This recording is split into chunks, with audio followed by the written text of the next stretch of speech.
as a tiny town out in the broken ground.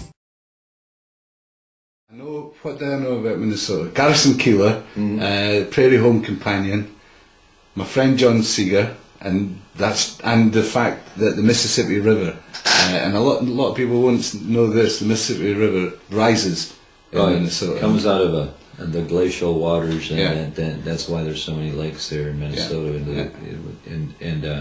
Well, the Great Lakes are near there as well. Yeah. But and it's flat, and you grow loads of corn. That's where I grew up. Really? Most of Minnesota is forested and lake. So beautiful place. But your music strikes me more as Texas, Guy Clark, Townes Van Zandt. When I went down to Texas, it was actually like going to Mecca or something for me, because I was steeped in so much the music of you were listening to. I was listening to, of course, Townsend, Guy, and all those guys. Growing up, Jerry Jeff Walker, Mr. Bojangles. Yeah. And you know, I went down there and they said, "Oh, you sound like you're one of us," and they dubbed me honorary Texan. Well, of course, a similar thing happened to me in Glasgow with Matt Morrow and the boys.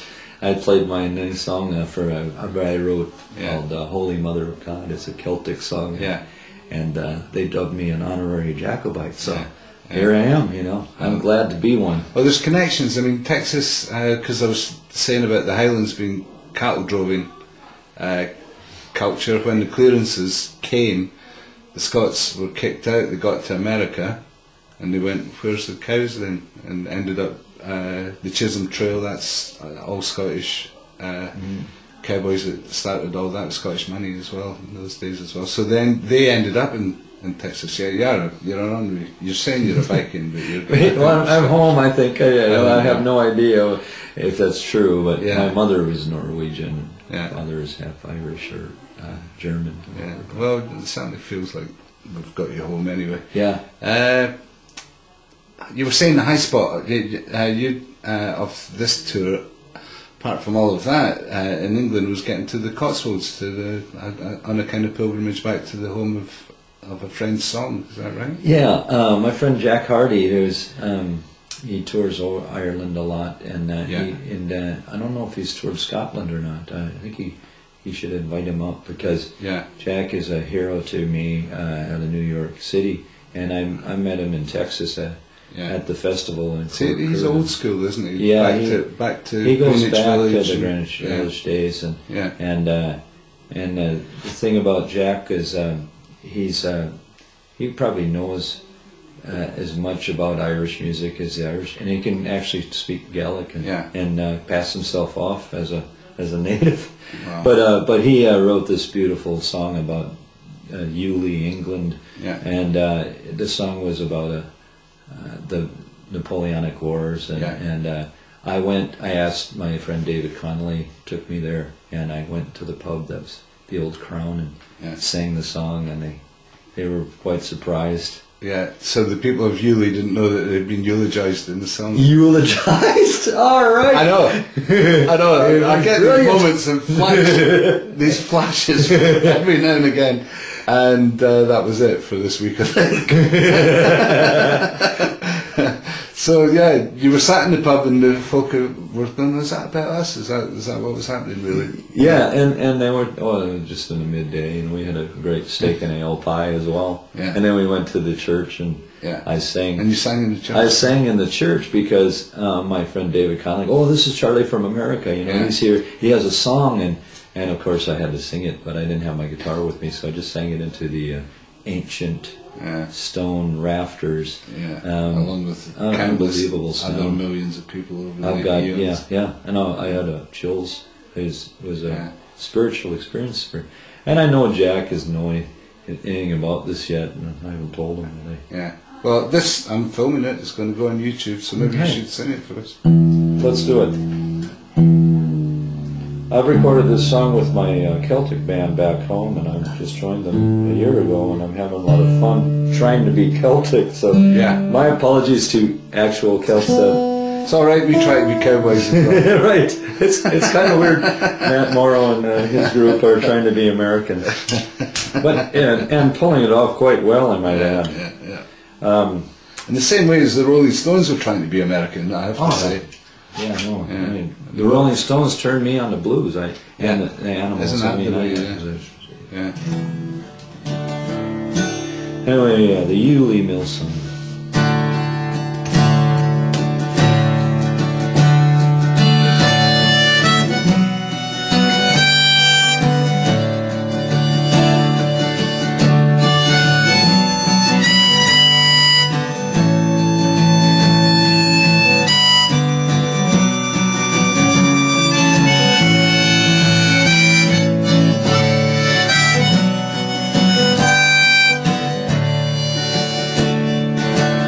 I left Ireland long ago to work the mills in the Cotswolds, so Nelson's tars and Wellington's guards could fight the tyrant Bonaparte. Every day I would walk to work down past the pub and the Norman church. I saw the light up in your room. Through the day I thought of you. For 14 hours we toiled in gloom. The water powered the broadcloth looms. We dyed our wool a deep wool blue. Far deeper still, the eyes of you. That market day that you caught my eye, and for a moment even smiled. Ah, but for that moment I screamed and say, dreamed how we would fly away.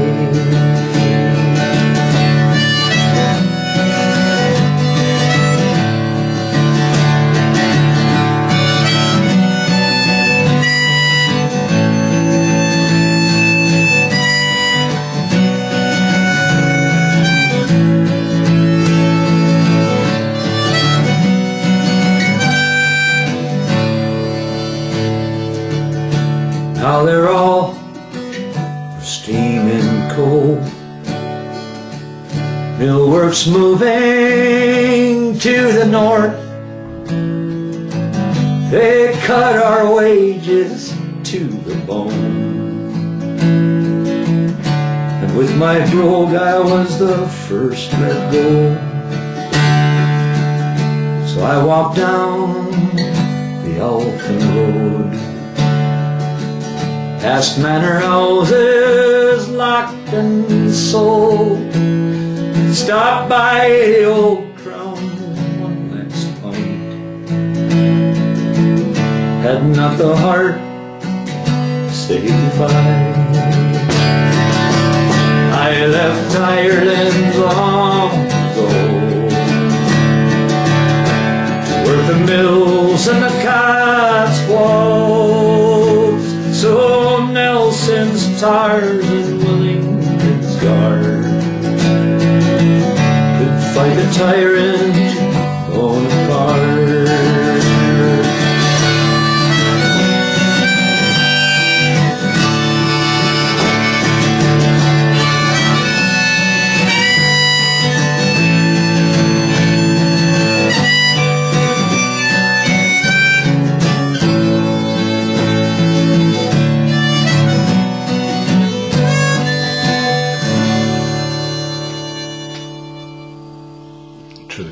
That's Charlie Roth here on the Medicine Show on Loch Broom FM, singing a song that you've sang for many, many years. No, I just learned it for the Celtic band. And oh yeah, of course, yeah, but by a good friend of yours.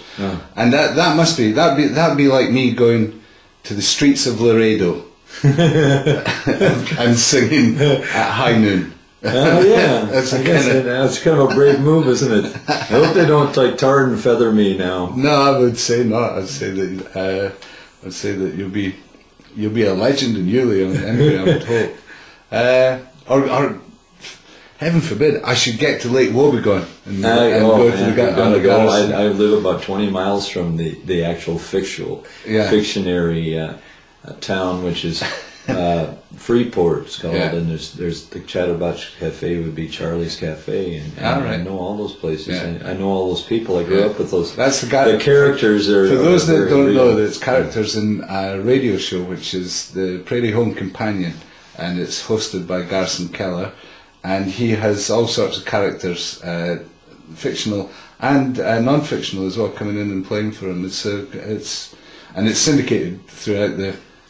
They poke a little fun at us, but I would have to say he's dead on. Yeah, you know, I mean, it's self-deprecating humor. Well, sure, and the characters are there. You know, I mean, it's a real Norwegian and German settled area, and there's the Catholic priest and the Lutheran minister.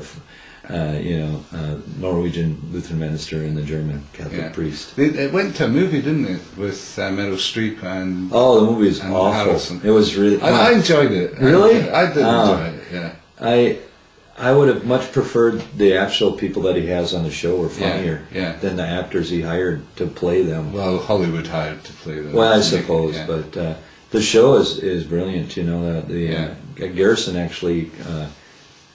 Does a cowboy part, and then he has this Dusty side. He's got a good voice actually, and he's got a bit of a yodel in there as well. He's got a deeper voice, but it's his show, so he gets to sing with.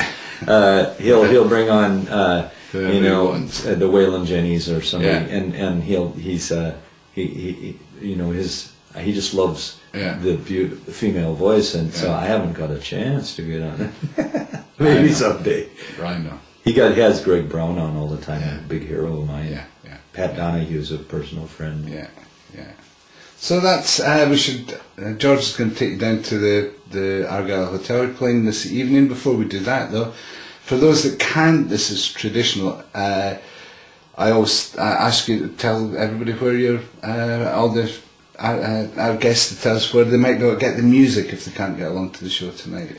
Well, CharlieRoth.com, isn't it? No, CharlieRothMusic.com. Right. CharlieRoth.com would be a House of Representatives person from That's right, I've Kansas made that mistake, and he's a Republican as well, isn't he?